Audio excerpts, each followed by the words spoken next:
ikut lomba-lomba inovasi, sampai ke ITS itu ternyata itu memang passion saya. Jadi Oke, mungkin nanti dimulai dari itu dulu ya. Kuliah, udah punya mindset bisnis, tapi kok malah milih kerja. Betul. itu mungkin bisa aku bagi juga. Selalu ngelis positif negatifnya. Benefit cost-nya seperti apa. Jadi aku selalu ngelis kayak Assalamualaikum warahmatullahi wabarakatuh. Waalaikumsalam warahmatullahi wabarakatuh. Oke, udah aman. Belum ngomong kayaknya. Oh, belum ngomong. Ini selamat pagi ya, kalau kita di sini di Indonesia lebih pagi Ya, harusnya lebih selamat pagi. pagi. Mas. Oke, jadi kita balik lagi nih ke obrolan kita seperti Konco biasa, Rembuk. Konco Rembuk. Jadi kita punya podcast kita tuh namanya Konco Rembuk. Sebetulnya singkat cerita ya, podcast ini dimulai karena sebetulnya untuk mental healing sebetulnya. Saya lebih ke karena kan kita tahu ya kalau misalkan awal sebenarnya kita tuh nggak cuma berdua, Naf. Jadi ya ini teman-teman, ini narasumber kita hari ini tuh namanya panggil aja Nafiah gitu ya, Nafi gitu ya. Nanti bisa dikenalkan lagi. Sendiri. Nah, jadi kita tuh di Konco Rembuk itu ada beberapa orang. Nah, tapi yang sisanya itu ada di Indonesia. Awal mulanya ada ada grup ini, ada podcast ini adalah kita tuh resah sama kondisi yang ada di Indonesia sebenarnya. Kayak mulai dari kondisi politik, terus secara sosialnya juga kayak gitu kan. Nah, kan kita ini, masa aku sama Rio kan adanya lagi di Taiwan, tidak merasakan langsung yang di Indonesia. Sedangkan teman-teman kita yang di Indonesia itu mereka merasakan langsung. Jadi itu tempat kita diskusi, terus kayak menurut pandangan kita tuh kayak gimana sih, kayak gitu kan. Harapannya dengan adanya podcast ini itu kita bisa memberikan apa ya, kayak POV lain lah, kayak gitu loh. Kayak POV lain ke teman-teman yang mendengarkan atau yang menonton tentang cara berpikir kita. Ya, kita nggak ngomong cara berpikir kita paling benar ya, tapi semoga ini ke jalan ke arah yang benar lah, bukan yang sebaliknya kayak gitu. Jadi kita hari ini mengundang teman kita Nafiah yang juga lulusan dari ITS, jurusannya Teknik Industri ya. Kayak gitu. Mungkin nanti untuk lebih lengkapnya kita persilahkan ke Nafiah untuk sedikit menceritakan tentang sebenarnya mbak-mbak ini siapa, mbak-mbak ini siapa, terus karirnya di mana. Dulu sekolahnya, mungkin ada yang udah kenal, oh aku tahu nih mbak-mbak yang sering dapat penghargaan nih gitu kan. Tapi dia dulu jurusan apa, sekolah di mana, tumbuh besar di mana, mungkin bisa diceritakan. Betul. Ya, monggo silahkan. Halo semuanya, perkenalkan saya Nafi. Jadi asalnya dari Jepara. Semoga teman-teman tahu kota Jepara itu yang terkenal dengan RA Kartininya ya. Kemudian dulu S1 sama satu alma mater lah ya, sama Mbak Husnul sama Mas Rio. Saya dari Institut Teknologi 10 November di Surabaya. Jurusannya Teknik Industri. Kemudian apalagi ya, saat ini saya domisilinya di Semarang karena saya bangun bisnis startup saya sendiri di Semarang. Awal-awal kita di Surabaya karena labor cost-nya yang tinggi, kita pindah. Jadi ini ya, terekspos ya, kita pindah ke Semarang seperti itu. Mungkin itu ya. Kemudian dulu saya di Teknik Industri memang ambil minatnya lebih banyak ke product innovation. Yang saat ini makanya saya mendirikan bisnis startup ini berkaitan dengan inovasi produk, teknologi dan lain sebagainya. Jadi memang sejak saya SMA, jadi SD SMP saya di Jepara, kemudian SMA saya di Kudus, di Mandua Kudus, kemudian lanjut di kampus ITS Surabaya. Nah, sejak SMP, sejak SD lah ya, memang suka bikin-bikin gitu, suka bikin-bikin, suka jualan kayak gitu. Terus kemudian waktu SMA-nya, waktu MAN itu benar-benar saya benar-benar ditempa lah ya, gimana caranya menciptakan piranti cerdas dan lain sebagainya, ikut lomba-lomba inovasi, sampai ke ITS itu ternyata itu memang passion saya. Jadi waktu di ITS saya juga ambil minatnya di product innovation, ergonomi gitu, manusia, keterlibatan manusia, dan kemudian saya ikut lomba-lomba berkaitan dengan product innovation yang alhamdulillah waktu di S1 juga sempat international level kayak gitu, dan sampai sekarang ini memang fokus saya lebih banyaknya di product innovation seperti itu.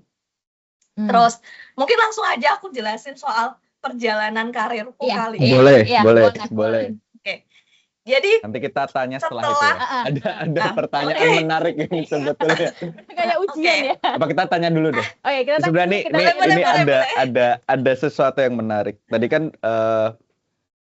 Nafi bilang kalau perjalanan bisnis, mindset bisnis itu sebenarnya udah dimulai dari SD ya. Udah mulai jualan, terus sekolah juga mendukung minatnya itu, ya kan di SMA, kebetulan masuk teknik industri. Ini teknik industri kebetulan atau sudah dirancang nih? Nah, ini ceritanya sangat panjang. Jadi jadi sebenarnya aku tuh dulu itu merancangnya adalah aku mau masuk ke kedokteran. Ini fun fact-nya seperti itu. Jadi rancanganku, aku dulu di SMP, itu kan aku anak Olim ya, fisika waktu itu. Kemudian waktu di MAN, aku pindah tuh, karena aku mulai, aku kayaknya memang bener-bener pengen di kesehatan nih. Sampai aku ditawarin beberapa Olim, termasuk, waktu itu termasuk Olim fisika kayaknya, tapi nggak yang terlalu banget. Pokoknya aku ditawarin 2 tertinggi tuh kayak geografi, biologi, sama satu lagi aku lupa. Nah, akhirnya aku memilih biologi hanya karena aku pengen masuk ke kedokteran. Itu yang paling berkaitan ya. Nah, lucu sih, maksudnya, tapi aku tuh nggak terlalu suka hafalan aslinya, lebih suka hitung-hitungan. Jadi aku sebenarnya kan, aku bisa nih nerima yang Olim matematika kayak gitu, tapi hanya karena aku pengen kedokteran, aku masuk Olim biologi, aku mempersiapkan, bener kata Masnya, jadi aku orangnya benar-benar cukup prepare lah untuk hal-hal kayak gitu. Jadi aku benar-benar planning orangnya, kemudian aku benar-benar rencanakan, walaupun semuanya itu kembali ke Allah ya buat kita. Jadi kayak aku benar-benar merencanakan semuanya. Kemudian ya qadarullah, ayah aku waktu itu kecelakaan kayak gitu, jadi kayak aku sudah, dan anaknya sangat memperhitungkan risk analisisnya, aku memperhitungkan semuanya, kayak kalaupun aku beasiswa di kedokteran ini, jadi orang tua aku pebisnis juga kan. Nah, waktu itu kayak pilot kecelakaan dan lain sebagainya, kayak bener-bener pas posisi aku mau ke kuliah itu aku bener-bener ayahku tuh ini bener-bener pas di bawah gitu ibaratnya. Jadi waktu itu aku mikir kayak ini kayaknya kalau ke kedokteran, walaupun aku dapat beasiswa pun, aku usahain pun kayak bakal berat nih kayak gitu. Analisis resikonya aku ke situ. Akhirnya aku konseling lah ya sama guruku SMA gitu. Guruku Man kayak, apa ya Pak, saya selain di kedokteran gitu, walaupun aku udah mempersiapkan semuanya kan, kayak lomba-lomba juga aku siapin supaya aku lolos dan lain sebagainya. Nah, waktu itu mereka bilang kayak, ya kan kamu suka inovasi gitu, suka inovasi. Nah, mereka nyaranin ke teknik. Nah, dari situ, dari mereka nyaranin teknik, aku mulai baca-baca, karena itu benar-benar tidak ada di pikiranku nih aslinya teknik. Karena pikiranku memang kedokteran. Ternyata teknik ini hal yang sangat menarik buat aku setelah aku riset literatur. Wah, seru banget ya teknik ini. Akhirnya aku kepikirannya teknik elektro di awal, karena bikin robot, dan aku suka banget kayak gitu. Nah, tapi ya biasalah ya, gender equality di Indonesia masih belum bagus. Guruku waktu itu kayak, apa enggak ini aja, elektro kan banyak, kayaknya cowok banget nih mayoritasnya, kayak gitu-gitulah ya. Nggak apa-apa Pak, saya bisa kok gitu kan, kayak saya di elektro aja gitu. Terus dengan berbagai pertimbangan, akhirnya tinggal 2 jurusan yang direkomendasikan sama guruku waktu itu, teknik kimia sama teknik industri gitu. Nah, ya balik lagi ke beberapa hal kayak unsur gender lagi gitu yang Iya. dipertimbangkan. Akhirnya kayak dan peluang kerja yang lebih banyak tentunya juga ya waktu itu. Jadi kayaknya product innovation lebih banyak di teknik industri, kemudian peluang kerja, kemudian kayak teknik kimia kan lebih banyak proses engineering gitu. Jadi kayak kamu akan lebih banyak eksplorasi itu di teknik industri. Gimana teknik industri aja gitu. Akhirnya oke lah, mantep di teknik industri. Aku mulai menata semuanya ke teknik industri. Kurang lebih itu sih. Nah, ini sebenarnya pertanyaanku secara tidak langsung Sudah sudah dijawab. terjawab. Soal bisnis, ternyata orang tua itu bisnis ya. Dasarnya ada pembisnis Memang. juga. Tapi ini Yes. ada jadi muncul pertanyaan baru sebetulnya. Karena Nafi tadi jelasin ya, dari kecil tuh sebetulnya dari usia muda, istilahnya sebelum kuliah kita bilang usia muda ya. Karena kan ya Kita remaja menurut gak kita sih? itu kita Sekarang Remaja. mengklasifikasikan S1 tuh mencari jati diri. Oke. Sebelum itu masih remaja lah, Ya, usia muda. remaja. Tapi tadi udah bilang karena ada kejadian tertentu tadi, terus sudah bisa risk analysis. Ya, Itu kayaknya naluriah. naluriah. Itu ya. naluriah. Tapi yang menarik sebenarnya dari preparation, setiap preparation dan ya bisa dibilang dari kecil di samping CV-nya ditulis tadi dari kuliah ya, semenjak mulai kuliah ya. Tapi sebenarnya dari kecil udah ikut olimpiade. Sebenarnya apa yang mendorong menurut Nafi, apa yang mendorong Nafi untuk bisa oke, berprestasi ini, mau ikut olimpiade, berinovasi, itu apa sih? Mungkin ada nilai-nilai di rumah yang mendorong ke situ tuh, itu apa tuh? Biasanya kan datang dari rumah ya, kita selalu percaya nilai-nilai semua tuh datang benar-benar dari dari keluarga. Udah bisa mempertimbangkan ikut ini, sedangkan ya kayak kita masih main-main lah ya. Masih main-main, tapi ini udah bisa risk analysis, terus olimpiade sudah bisa, kayaknya aku biologi karena mau masuk ke dokteran, udah bisa apa memilih ininya tuh sangat-sangat diperhitungkan. Betul. Itu ada nggak nilai-nilai dari keluarga yang mendorong seperti itu? Iya, banget. Jadi orang tuaku tuh sebenarnya ini ya, secara pendidikan tuh nggak tinggi karena waktu itu ya namanya orang lama ya, waktu itu lebih banyak langsung kerja dan lain sebagainya gitu. Tapi orang tuaku sejak awal pendidikan itu yang utama, itu yang paling penting. Itu mindset yang benar-benar paling penting. Jadi kayak khususnya almarhum bapakku ya. Jadi kayak semenjak sepeninggalnya bapakku ini sudah setahun gitu, itu tuh kayak hidupku kayak kacau banget lah rasanya karena memang nilai itu sebenarnya datang utama dari almarhum bapakku sama ibuku tentunya gitu, tapi yang lebih banyak kalau ayah tuh kan lebih banyak ke critical thinking ya. Nah itu bener-bener aku dapetin dari peran bapakku gitu. Nah sejak awal itu nilai yang benar-benar ditanamkan di keluargaku adalah diskusi gitu. Jadi sejak kecil apapun yang ingin kamu sampaikan. Dan sejak kecil aku memulai itu. Jadi sejak benar-benar ya ibarat kata SD lah ya logikanya. Sejak SD ketika aku mempertanyakan apapun itu kita biasakan dengan diskusi bareng sama bapak gitu ya, lebih sering memang sama bapak kalau soal diskusi kayak gitu. Kemudian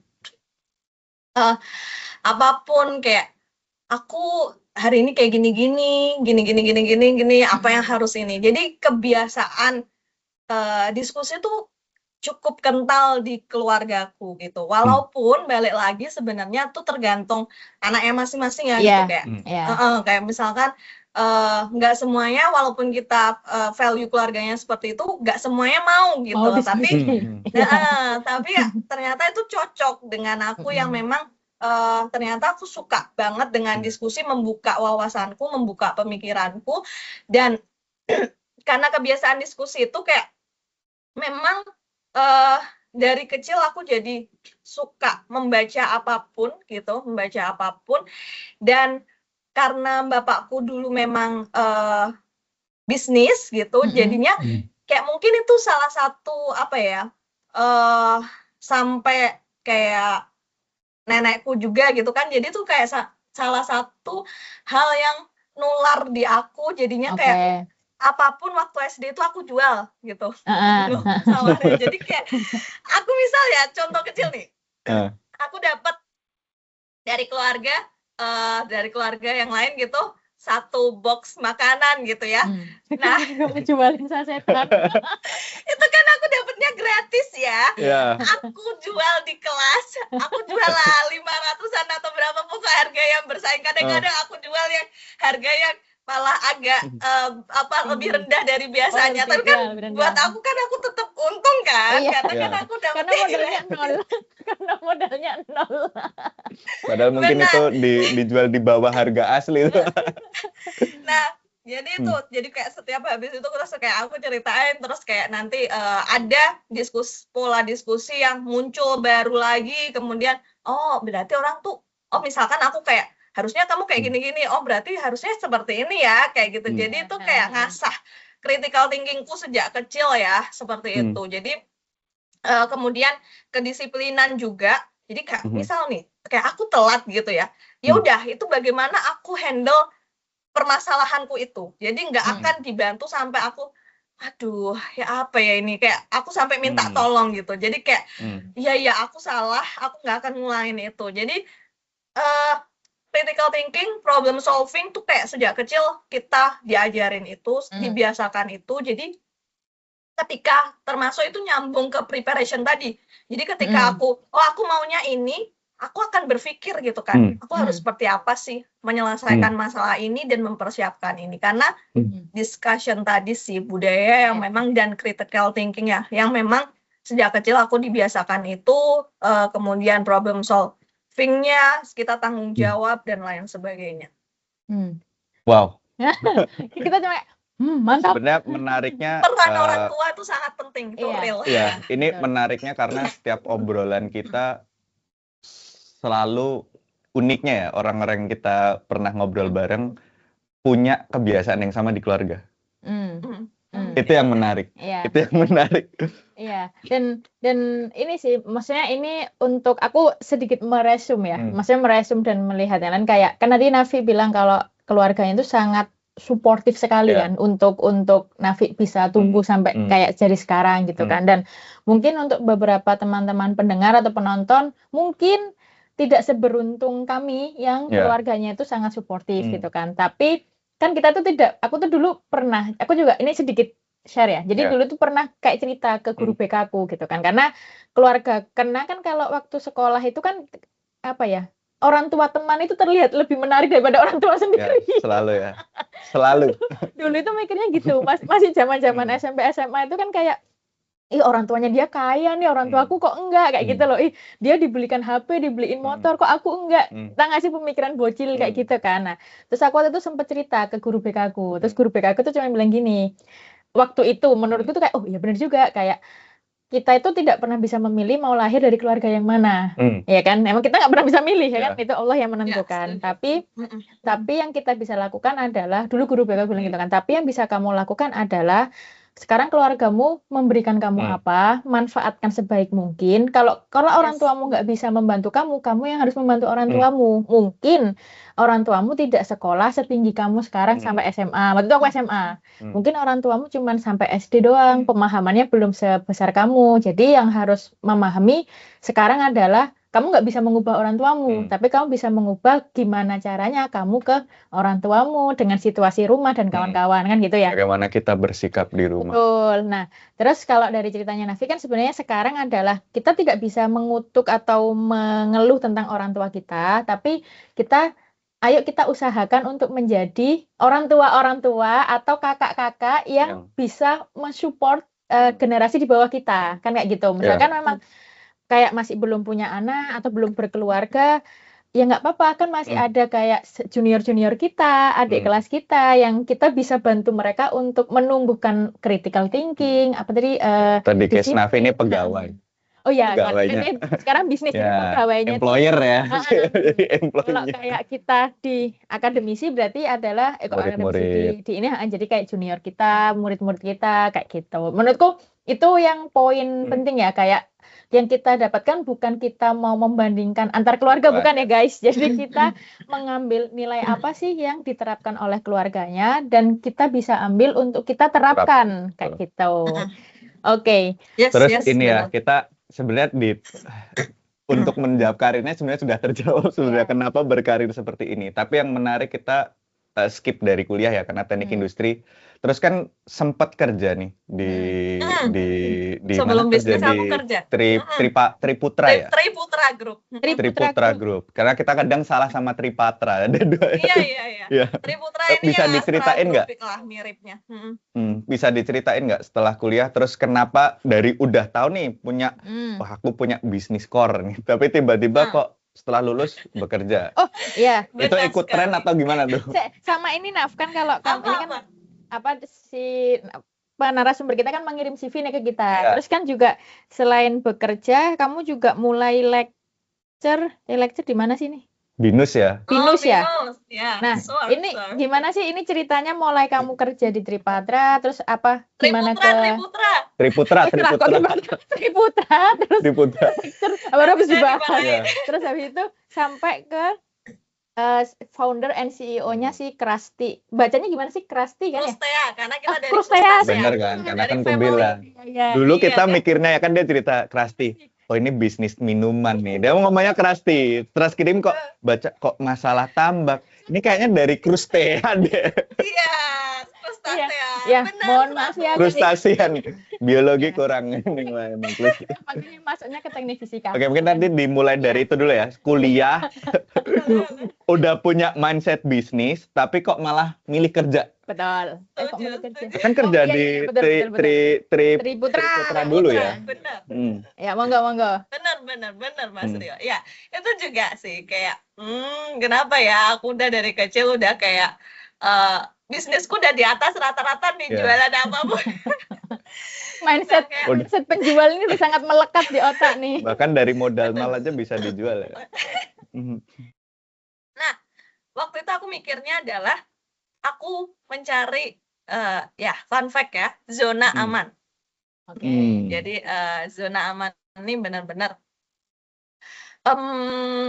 jadi ya seperti yang aku sampaikan tadi, kayak kita nggak bisa memilih keluarga, kayak bapak ibuku juga bukan yang orang tua dengan berpendidikan tinggi, tapi mereka juga merubah mindset mereka hingga pokoknya anak-anakku harus berpendidikan tinggi, kemudian merubah hal-hal yang mungkin tidak baik dihilangkan di keluarga lamanya, yang baik dibawa ke keluarga barunya kayak gitu. Itu aku juga ingin meng-highlight poinnya Husnul tadi, itu bener banget. Jadi kayak kita mempersiapkan semuanya itu juga ambil baiknya, buang buruknya gitu. Betul, Whatever lah betul. keluarga kita saat ini seperti apa, tapi kita pasti akan bisa ngasih yang baiknya.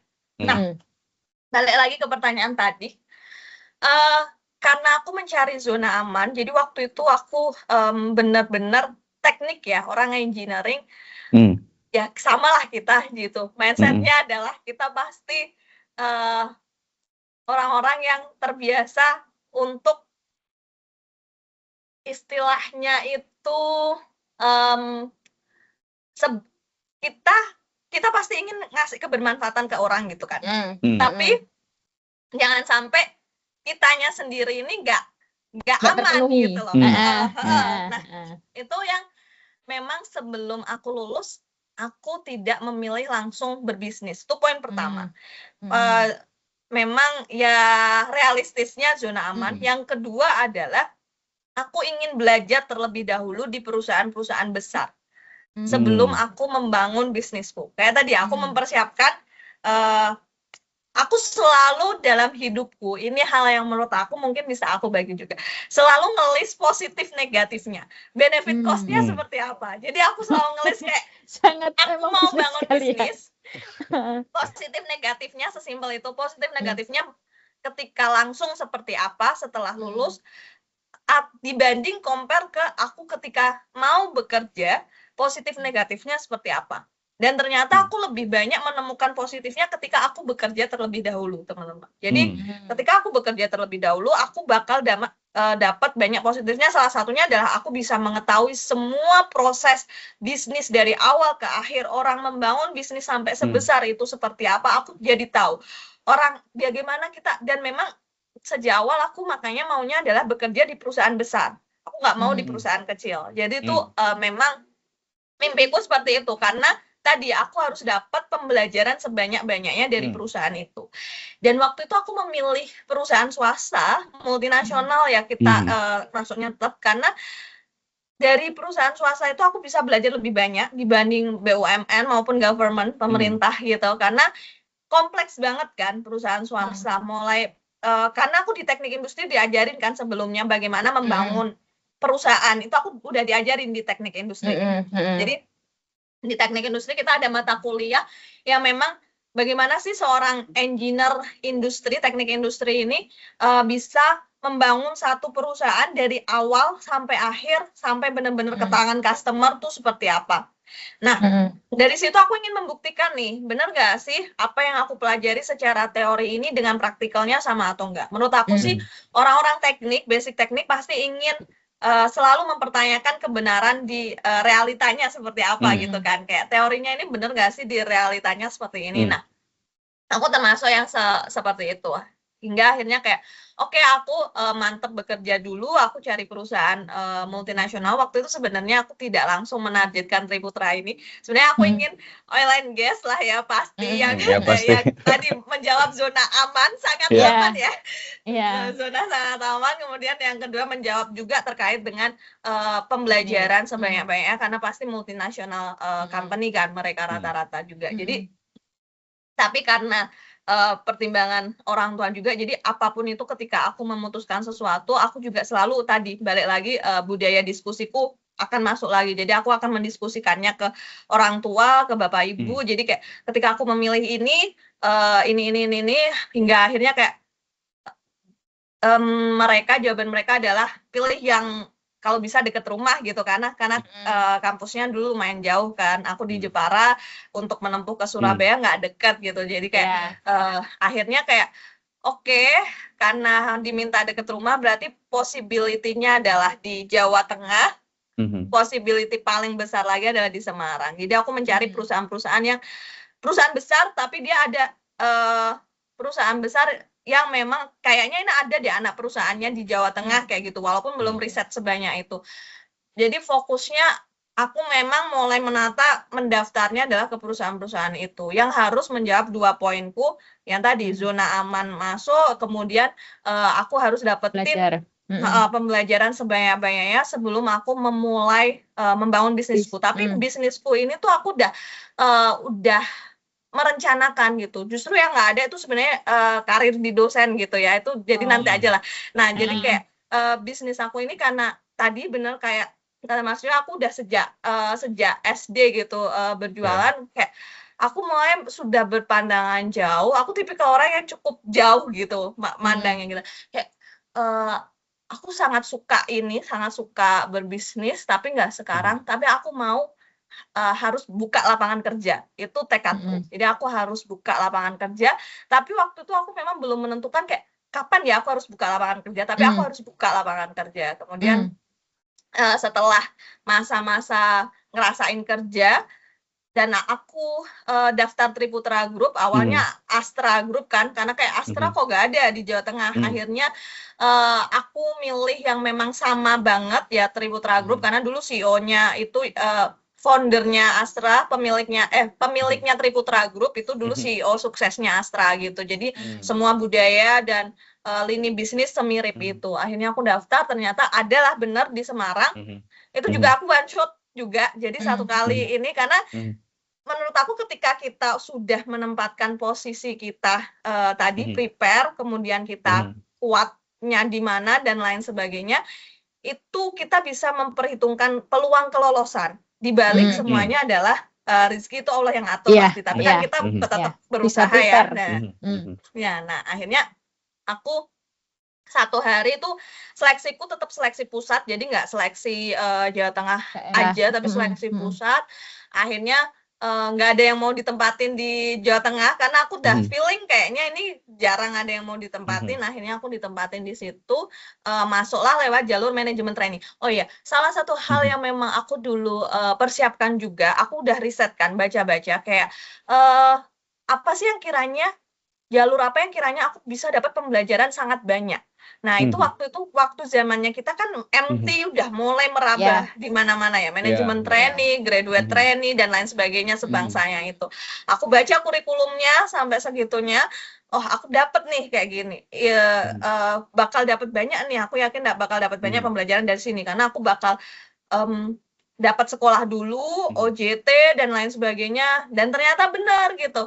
Aku di situ benar-benar sekolah, dapat ilmu, tapi aku eksekusi ilmunya itu langsung ke industrinya. Mungkin di saat aku masuk awal di tahun pertama, aku tuh udah diminta decision making.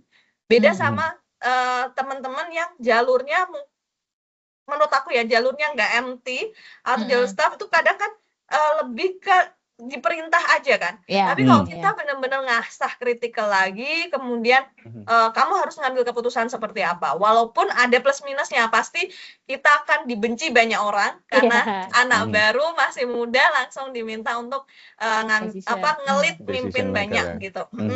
Decision maker itu. Nah, yang benar itu konsekuensinya, dan itu aku juga udah mempertimbangkan take it or leave it kan kayak gitu. Tapi poin yang aku pegang tadi, aku memang mau dapat pembelajaran sebanyak-banyaknya, walaupun mentalku kena dan lain sebagainya ya whatever lah, tapi aku ingin salah satunya karena aku pembelajaran sebanyak-banyaknya, aku juga ketika aku masuk di suatu tempat ini juga ya, ketika aku masuk di suatu tempat, aku harus ngasih yang terbaik ke tempat itu.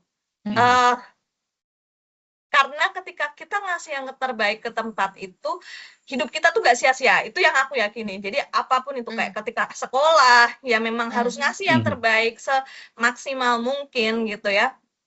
Kemudian ketika ya dibalik semua itu tetap diikhtiarin dengan ibadah, doa, dan lain sebagainya lah ya itu.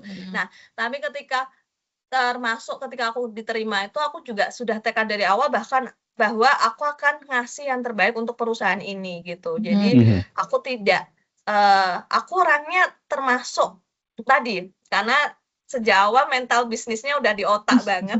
Jadi aku akan mempertimbangkan apa yang aku kasih dan apa yang aku dapat sebenarnya. Cuma karena aku ingin lebih banyaknya, aku lebih butuh pembelajaran sebanyak-banyaknya, berarti aku akan give lebih banyak, dan aku meyakini bahwa ketika kita give lebih banyak, kita juga akan dikasih give lebih banyak juga gitu. Jadi itu sih yang aku yakini. Kenapa kita harus ngasih sebanyak-banyaknya, seterbaik mungkin, karena kita juga, aku meyakini bahwa kita akan dikasih sebanyak mungkin gitu. Gitu. Mesti banget. Keren. Aku langsung termenung. Kayak karena related ya. Ada pertanyaan menarik di sini, masalah tadi waktu kerja itu akhirnya memutuskan kerja kan satu zona aman, tapi nggak juga core yang menarik ini. Kita terbiasa lah memilih zona aman, tapi ada satu yang menarik karena membiasakan positif negatif ketika melakukan mengambil keputusan, ya kan. Dan tidak lupa apa nih yang mau diambil. Berarti kan selain learningnya juga harus terus dapat tadi di give and take. Ketika akhirnya memutuskan untuk bisnis, kita nanti yang kayaknya yang binus nanti dulu ya. Itu beda cerita. Ketika akhirnya memutuskan bisnis keluar, itu karena memberanikan diri keluar dari zona aman dan nyaman ya, karena pasti udah jadi nyaman. Atau karena sudah cukup belajar untuk tahu ini kayaknya start untuk bisnis. Time gitu. Tapi sebelum sejauh itu, sebelum saya jauh ke sana, Naf, aku mau agak tarik ke belakang sedikit. Tadi kan Nafi bilang kalau misalkan apapun yang mau kamu ambil, kamu akan kayak ngelis positif negatif kayak gitu kan. Ini apa baiknya, ini apa negatifnya gitu kan. Itu kamu belajarnya dari mana? Maksudnya mulai dari situ dulu. Maksudnya waktu itu kamu lakukan ketika kamu SD atau mungkin orang tua, ataukah ketika misalkan kan TS itu memberikan, dulu sih aku nggak tahu sekarang, harusnya sih masih ada ya, memfasilitasi mahasiswanya itu dengan kegiatan manajerial. Hmm. Nah, kalau nggak salah di salah satunya itu tuh juga mengajarkan hal itu. Nah, apakah kamu belajar dari situ ataukah dari yang Sudah lain? terbiasa dari kecil. Monggo, Ya, Ini sebelum menjawab Seben- nanti ya, nanti meninggalkan Oke. aman nyaman ya. Nah, gitu ya. Oke, ya nyambung sedikit ya. Oke, jadi sebenarnya benar waktu di kampus kita diajarin itu ya ketika berorganisasi dan lain sebagainya. Tapi ya, tadi balik lagi ke budaya masa kecilku, budaya dari keluargaku yang entah kenapa menurut aku ya teman-teman, budaya diskusi itu budaya yang sangat layak dibangun di keluarga kita gitu. Karena kita jadi tahu kadang kan anak itu mendem ya, tapi Iya. pengen nyampein. Tapi ketika kita nggak Takut. diajarkan budaya diskusi, ya itu jadi kependem terus kayak Iya. gitu. Dan kita nggak tahu maksudnya seperti apa. Nah, itu hal yang menurut aku dari sebisa mungkin kita memang saya menganjurkan untuk budaya diskusi itu dibawa kemana-mana. Dan sejak awal makanya ketika saya memulai dengan keluargaku memulai dengan budaya diskusi itu yang mengajarkan aku kan critical thinkingku mulai terasa sejak kecil kan loh. Jadi oke, berarti ketika aku memilih ini ada positif dan negatif yang akan aku dapat kayak gitu. Nah, dari situ aku selalu melis. Jadi udah cukup dari kecil tapi yang memang mature banget pasti SMP mau ke SMA lah kayak gitu. Itu kan aku sudah mulai ngambil keputusan sendiri nih. Termasuk aku memilih untuk di Kudus, nggak di Jepara. Biasanya kan semua di Jepara. Ini juga aku benar-benar debat cukup ketat sama orang tuaku gitu. Jadi kayak orang tuaku menginginkan ini aja karena aku tuh kalau di Jepara dulu kita kayak ada sekolah orang tuaku gimana caranya ilmu dunia dapat, ilmu akhirat dapat kayak gitu kan. Jadi kayak paginya kita belajar soal dunia gitu, maksudnya ya soal itu. MIPA lah ya, MIPA. MIPA, kemudian malamnya agama. Sorenya, siang langsung ya sampai ke sore itu kita ada sekolah yang memang khusus agama diniyah gitu lah ya di Jepara. Nah, itu awal mula kayak aku bener-bener ngelis mengambil keputusan sendiri. Aku harus mulai bisa ngambil keputusan sendiri gitu. Nah, jadi kayak orang tua aku meminta untuk SMA dilanjut di Jepara karena aku harus sekolah diniyah tadi ya, agama juga. Nah, atau sekolah di luar tapi sambil mondok kayak gitu-gitulah ya. Akhirnya kayak oh, aku harus ngelis nih, berarti positif negatifnya seperti apa. Nah, dari situ aku membiasakan diri memang positif negatifnya. Nah, ketika kuliah naik level kan pasti. Jadi nggak cuma positif negatif, aku kayak tadi siapa Mas Rio bilang kayak aku sampai benefit cost-nya aku bener-bener kayak aku ngeluarin berapa, benefitnya berapa gitu. Jadi itu aku sampai ke konversi keuangan kayak gitu karena udah naik level kan. Kalau sebelumnya kan nggak yang sedetail itu. Jadi memang dari ya organisasi, kemudian kuliahku juga ngajarin kayak gitu. Jadi kayak itu ngefek banget sih ya, benar-benar di kampus dengan kita organisasi, kemudian ilmu teorinya diterapkan juga. Jadi jangan sebatas teori itu teori, tapi teori itu bisa kok disambungkan dengan realitas kehidupan apapun itu gitu. Nah, akhirnya aku benar-benar nambahin poin itu. Ya udah, akhirnya aku memilih salah satunya oke aku bekerja dulu kayak gitu. Nah, kemudian kenapa memutuskan untuk resign dan memilih untuk bisnis, membangun Krustea. Jadi sebenarnya nah ini